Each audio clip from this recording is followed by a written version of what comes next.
Salam əziz dinləyicilər, bugün mən sizə ruhlar aləmindən növbəti mövzu haqqında çıxış edəcəm. Növbəti mövzumuz ruhun həyatdakı rolu haqqındadır. Əvvəlcə bu mövzu haqqında söhbət edək, sonra başqa mövzulara keçərik. Ruh anlayışı insan varlığının ən qədim və ən dərin mövzularından biridir. Fəlsəfi, dini və mistik baxışlarda ruh insanın mahiyyətini təşkil edən, onun düşüncələrini, hisslərini və daxili dünyasını formalaşdıran əsas prinsip kimi qəbul edilir. Ruhun həyatdakı rolu məsələsi isə insanın yalnız fiziki bir varlıq deyil, həm də mənəvi bir sistem olduğunu göstərən əsas ideyalardan biridir. Bu baxışa görə insan həyatının mənası və istiqaməti ruhun fəaliyyətindən və inkişafından birbaşa asılıdır. Ruhun əsas rolu insanın şuurunu formalaşdırmaq və onu idarə etməkdir. İnsan gündəlik həyatda qərarlar qəbul edir, seçimlər edir və müxtəlif situasiyalara reaksiya verir. Bu proseslərin arxasında yalnız məntiq deyil, həm də daxili hiss, intuisiya və mənəvi yönəlmə dayanır. Bu daxili yönəlmə çox vaxt ruhun ifadəsi kimi izah edilir. Beləliklə, ruh insanın daxili mərkəzi idarə etmə sistemi kimi çıxış edir. Fəlsəfi baxımdan ruh insanın həyatına məna verən əsas elementdir. Fiziki bədən yalnız bioloji prosesləri həyata keçirir, lakin ruh bu proseslərə məqsəd və dəyər qazandırır. İnsan niyə yaşadığını, nə üçün çalışdığını və hansı istiqamətə getdiyini ruh vasitəsilə dərk edir. Bu baxımdan ruh həyatın mənəvi strukturunu formalaşdırır. Dini və mistik təlimlərdə ruh insanın ilahi və ya universal mənbə ilə əlaqəsini təmin edən vasitə kimi təsvir edilir. Bu baxışa görə ruh insanı daha yüksək dəyərlərə, yaxşılığa və həqiqətə yönləndirir. O, insanın daxili vicdanı kimi çıxış edərək, düzgün və yanlış arasında fərq qoymağa kömək edir. Beləliklə, ruh insan həyatında mənəvi istiqamətləndirici rol oynayır.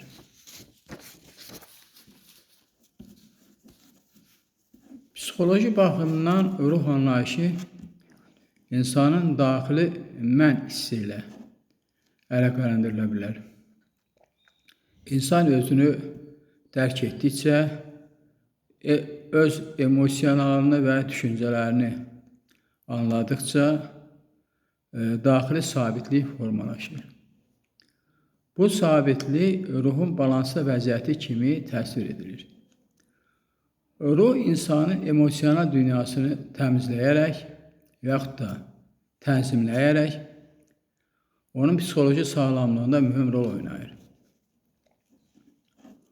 Ruhun həyatdakı rolu həm də insanın seçimlərinə təsir etməsi ilə bağlıdır.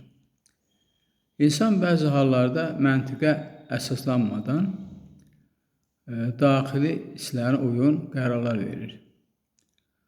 Və bu hisslər çox vaxt daxili səs və yaxud da intuisiya kimi izah edilir. Bu intuisiya ruhun dərin bilik və təcrübə səviyyəsindən qaynaqlandığı düşünülür.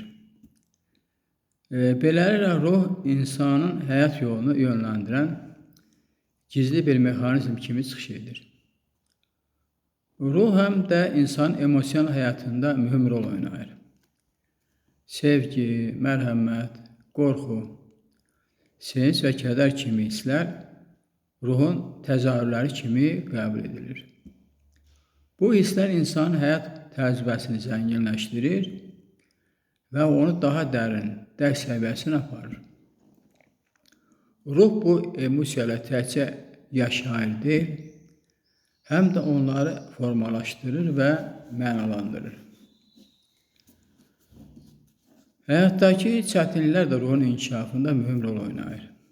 İnsan qarşılaşdığı problemlər vasitəsilə daha güclü olur, daha çox düşünür və daha dərin anlayış əldə edir.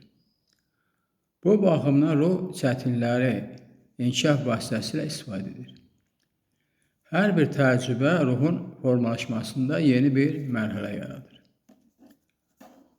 Ruhun digər mühüm rolu insanın mənəvi inkişafını təmin etməkdir. İnsan yalnız maddi ehtiyaclarla yaşadıqda daxili boşluq hiss edə bilər. Lakin mənəvi inkişaf ruhu daha da yüksək dərk səviyyəsinə aparır. Bu inkişaf insanın daha balanslı, daha anlayışlı və daha harmonik bir şəxsiyyət olmasına səbəb olur. Ruhun həyatdakı rolu həm də insanın başqaları ilə münasibətində özünü göstərir. Empatiya, anlayış və sevgi kimi dəyərlər ruhun inkişaf səviyyəsi ilə bağlıdır.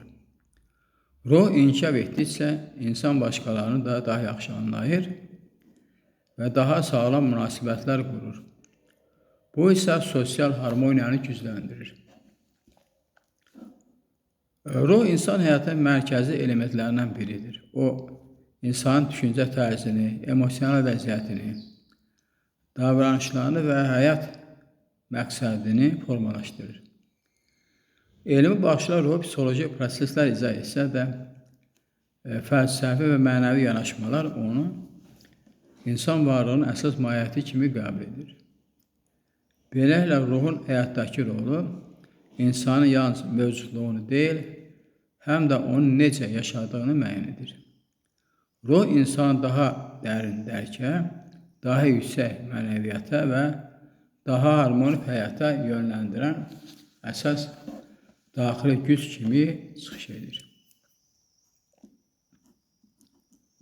İndi isə növbəti mövzu haqqında, növbəti mövzumuz belədir.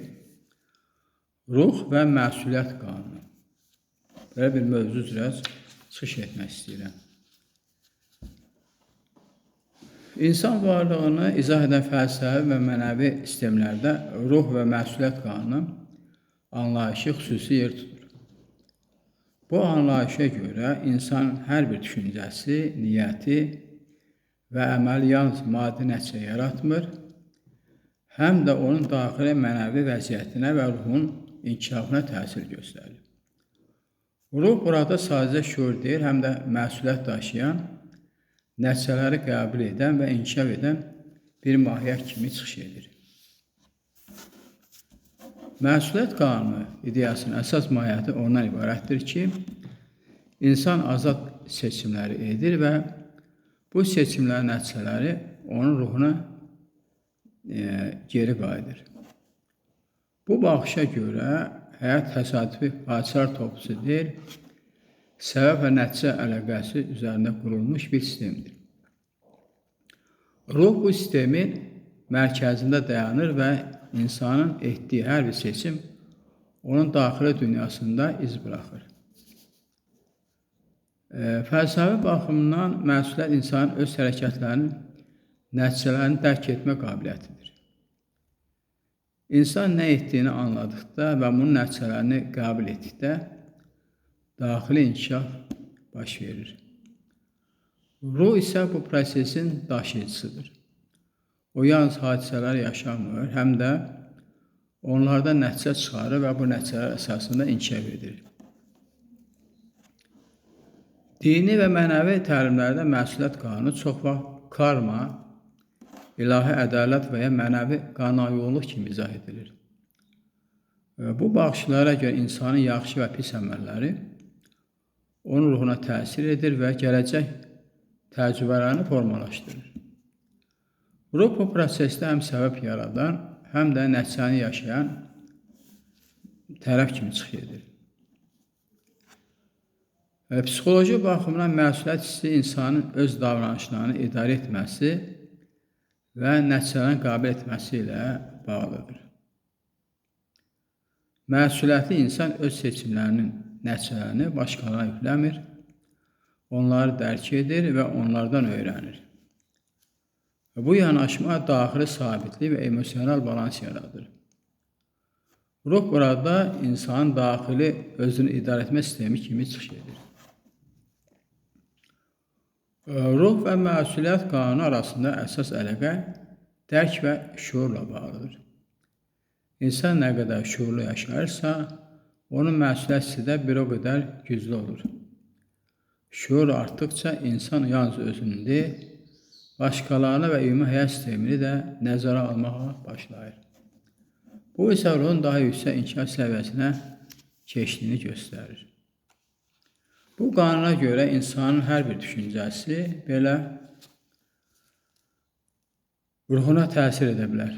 Mənfi düşüncələr daxili gərginlik və qarışıqlıq yaradır. Müsbət düşüncələr isə sakitlik və harmoniya formalaşdırır. Bu baxışda məsuliyyət yalnız davranışda deyil, daxili düşüncələ də əlaqələndirilir. Ruhun məsuliyyət qanunu həm də öyrənmə prosesi ilə bağlı. İnsan səhvlər edir və bu səhvlər vasitəsilə inkişaf edir. Hər bir səhv yeni bir dərsdir və bu dərs ruhun daha dərin dərs səviyyəsinə keçməsinə kömək edir. Bu baxımdan məsuliyyət cəza deyil, inkişaf vasitəsidir. Həyat təcrübələri bu qanunun əsas tətbiq sahəsidir. İnsan müxtəlif situasiyalarda qərarlar verir və bu qərar nəticələri onun gələcək həyatını formalaşdırır. Ruh bu nəticələri yadda saxlayan və onlarda nəticə çıxaran bir sistem kimi təsvir edilir. Beləliklə, insanın taleyi onun məsuliyyət səviyyəsi ilə sıx bağlı olur. Ruh və məsuliyyət qanunu həm də azad iradə anlayışı ilə əlaqəlidir. Əgər insan seçim edə bilmirsə, məsuliyyət ola bilməz. Lakin insan seçim etdiyinə görə bu seçimlərin nəticələrini də daşıyır. Bu balans insan həyatına həm azadlıq, həm də mənəvi struktur verir. Ruh və məsuliyyət qanunu insan həyatını daha dərin mənalı bir sistem kimi izah edir.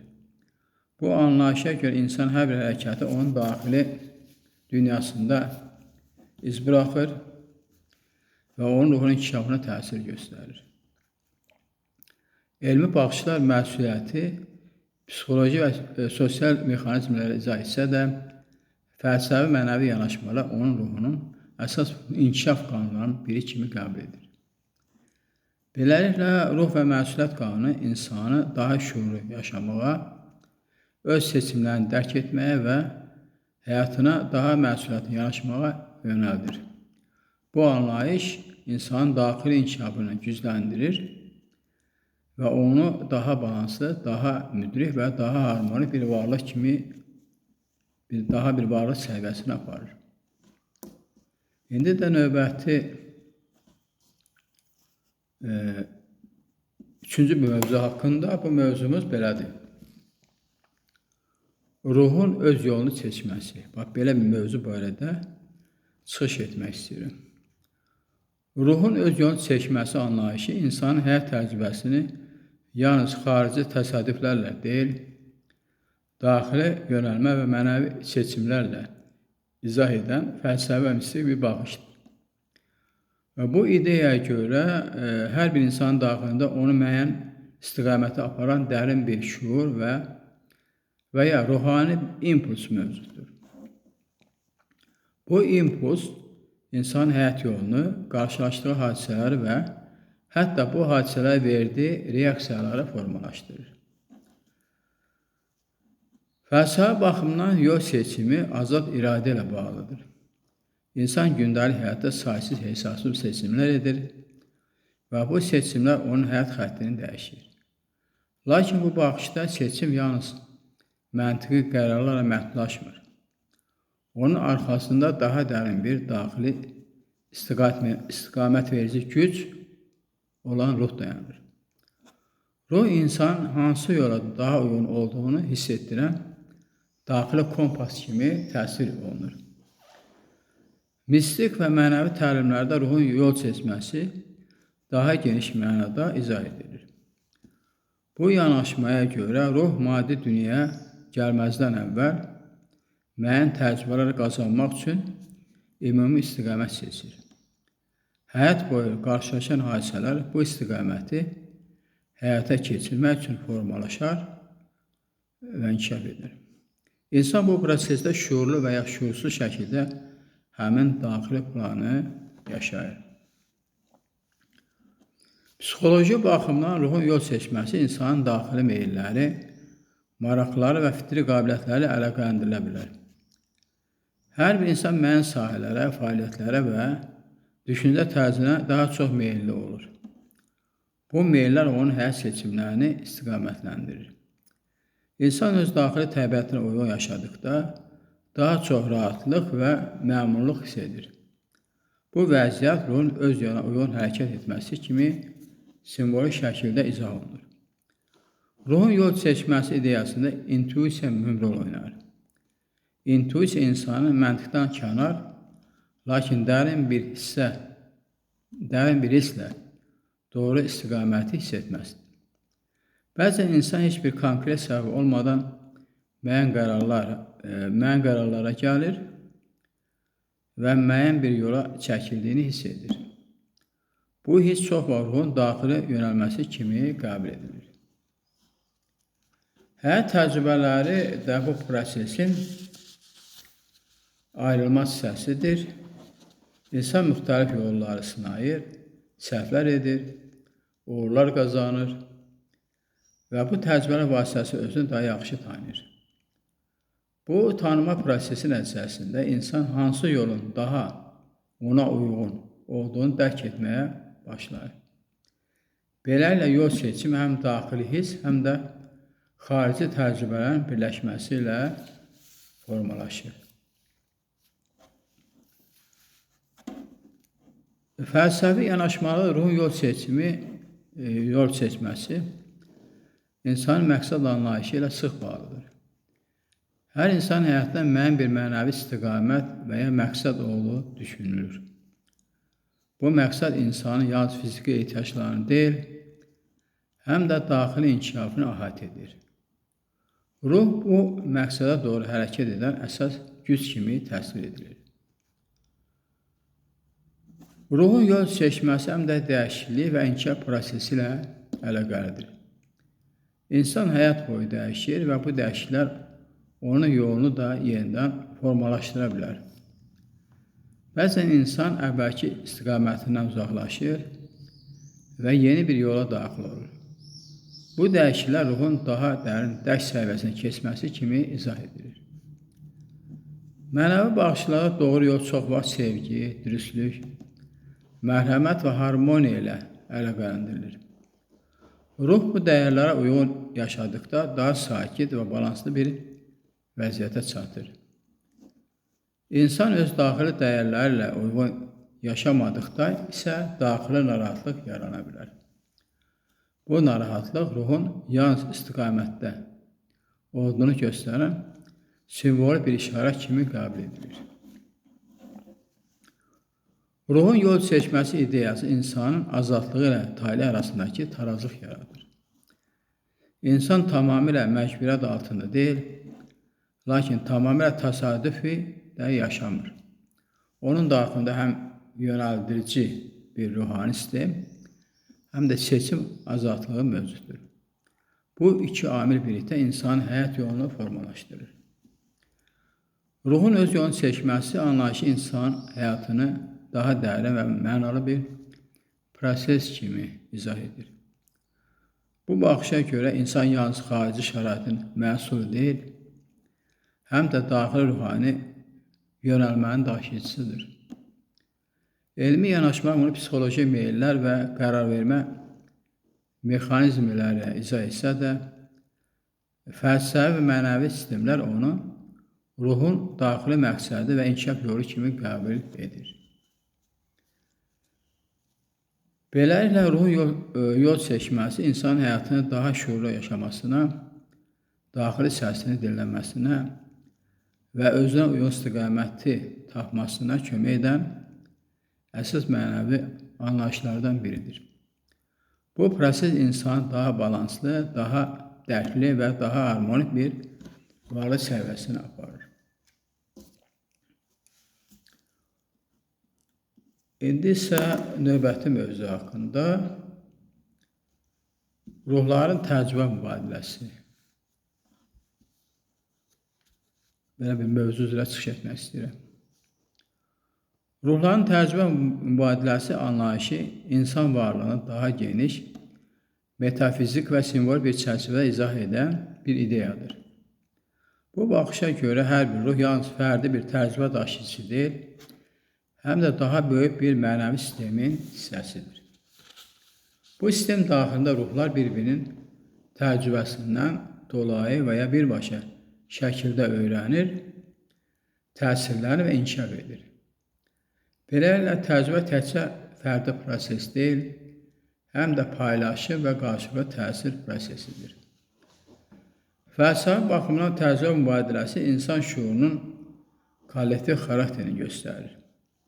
İnsan tək yaşasa belə, onun düşüncələri, hissləri və davranışları başqalarının təcrübələri ilə daim qarşılıqlı əlaqədədir. Cəmiyyət, mədəniyyət və ünsiyyət bu mübadilənin əsas vasitələridir. Bu baxışda ruh tək başına inkişaf edən bir varlıq deyil, digər ruhlarla qarşılıqlı əlaqədə formalaşan dinamik bir sistemdir. Mistik və mənəvi təlimlərdə ruhların təcrübə mübadiləsi daha dərin bir məna daşıyır. Bu yanaşmalara görə ruhlar yalnız fiziki dünya vasitəsilə deyil, həm də daha incə, görünməz səviyyələrdə bir-biri ilə əlaqə qururlar. Bir ruhun keçdiyi təcrübə digər ruhlara da dolayı şəkildə təsir edə bilər. Bu təsir intuisiya, ilham, empati və yaxud daxili islah şəklində özünü göstərə bilər. Psixoloji baxımdan təcrübə mübadiləsi insanların bir-birindən öyrənməsi ilə əlaqələndirilir. İnsan başqalarının yaşadığı hadisələri müşahidə edərək onların nəticələrindən dərs çıxarır. Bu, sosial öyrənmə prosesidir. Ruh burada sadəcə fərdi şüur deyil, həm də başqalarının təcrübəsini qəbul edən və analiz edən bir daxili sistem kimi təsvir olunur. Ruhların təcrübə mübadiləsində empatiya mühüm rol oynayır. Empatiya insanın başqasının hisslərini dərk etmə qabiliyyətidir. Bu qabiliyyət sayəsində bir insan digərinin yaşadığı sevinç, kədər və yaxud da çətinliyi hiss edə bilər. Bu hiss etmə prosesi ruhlar arasında simvolik bir mübadilə körpüsü kimi izah edilir. Bu anlayışa görə hər bir insanın həyatı təkcə onun təcrübəsi deyil, həm də başqaları üçün bir öyrənmə mənbəyidir. Bir insanın yaşadığı uğur və ya səhv digər insanlar üçün dərs ola bilər. Beləliklə, təcrübə yalnız fərdi deyil, kollektiv bir dəyər kimi formalaşır. Ruhlar bu kollektiv sahədə daim qarşılıqlı təsir içində olur. Fəlsəfi baxışlarda bu ideya kollektiv şüur anlayışı ilə əlaqələndirilir. İnsanların düşüncələri və təcrübələri bir-birindən tamamilə ayrı deyil, müəyyən səviyyədə bir-birinə bağlıdır. Bu bağlılıq ruhların təcrübə mübadiləsi kimi simvolik şəkildə izah edilir. İnsan fərdi şəkildə inkişaf etsə də, bu inkişaf ümumi insan təcrübəsinin bir hissəsidir. Ruhların təcrübə mübadiləsi həm də həyatdakı münasibətlərin dərin mənasını göstərir. İnsanlar arasında qurulan əlaqələr yalnız sosial deyil, həm də mənəvi və öyrədici xarakter daşıyır. Hər bir münasibət yeni bir təcrübə sahəsi yaradır. Bu münasibətlər vasitəsilə insanlar bir-birini formalaşdırır və inkişaf etdirir. Mistik yanaşmalarda bu proses bəzən enerji paylaşımı kimi izah edilir. Bu baxışa görə hər bir insanın daxili enerjisi və təcrübəsi digər insanlara təsir edə bilər. Müsbət enerji harmoniya və inkişaf yaradır, mənfi enerji isə daxili gərginlik və çətinliklərə səbəb ola bilər. Ruhlar bu enerji mübadiləsi vasitəsilə inkişaf prosesinə daxil olur.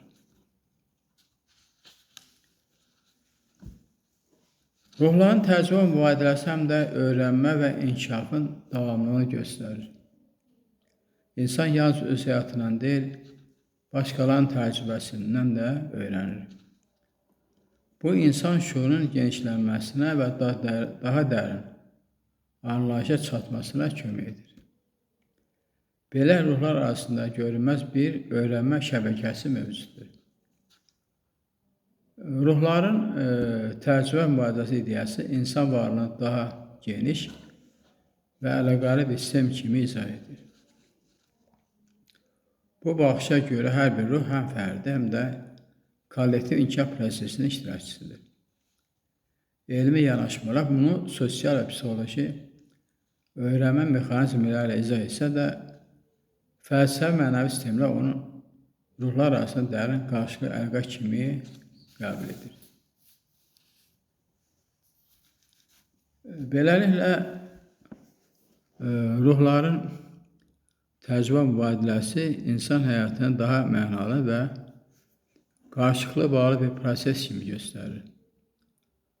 Bu anlayış insanın tək olmadığını, əksinə daha böyük bir mənəvi təcrübə sahəsinin hissəsi olduğunu vurgulayır və onu daha şuurlu, anlayışlı və harmonik yaşamağa yönəldir.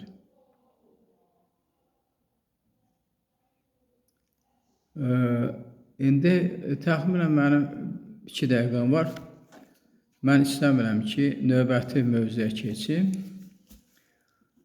Növbəti mövzu vaxtımız az olduğuna görə növbəti mövzunu mən gələn dəfə saxlamaq istəyirəm. Gələn dəfə biz yeni bir mövzu barədə çıxış edəcək. Bu növbəti mövzumuz ruhun ali mərhələyə keçidi. Bir növ ruhun inkişaf mərhələsi, yəni ən yüksək bir mərhələyə qədəm qoyması məsələsidir. Və bu mövzu barədə mən gələn çıxışımda sizin nəzərinizə çatdıracağım. Ancaq onu demək istəyirəm ki,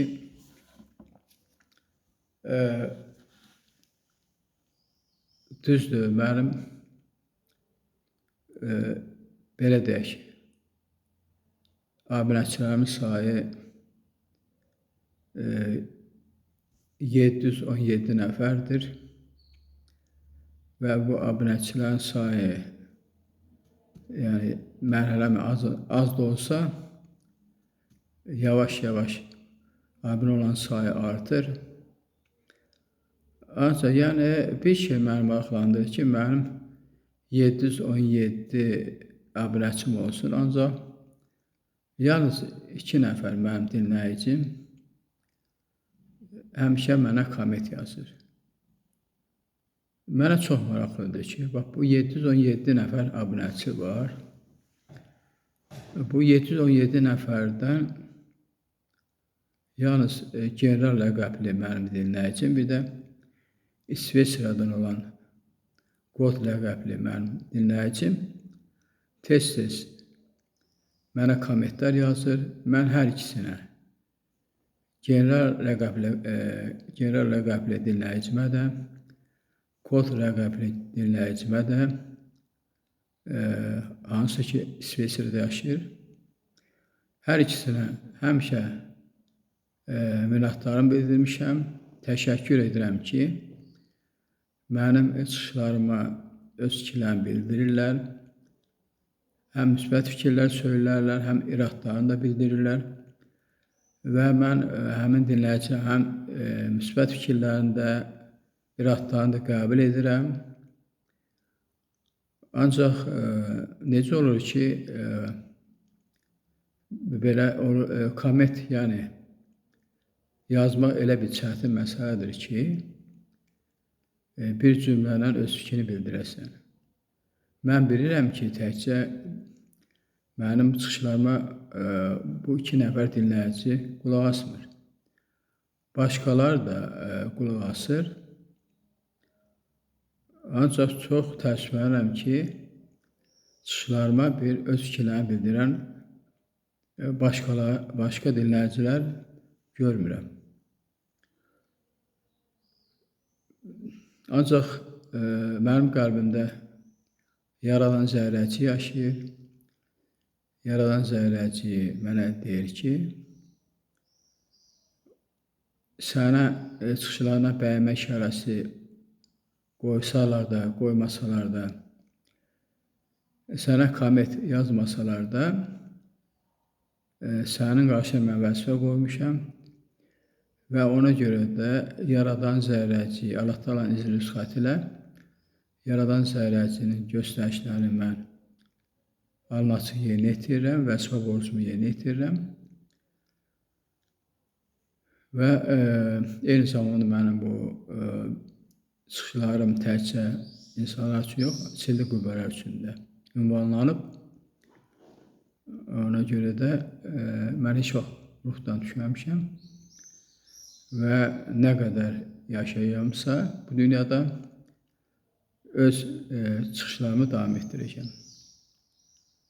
Və çalışıram ki, hər dəfə də çıxışlarım maraqlı olsun, insanların maraq dairəsində onlara bir düzgün yol, Allah'a yaxınlaşma, həqiqət carçısına çelməsi yolunda onlara dəstək olun. Hələlik bu qədər, sağ olun, gələn görüşlərdə.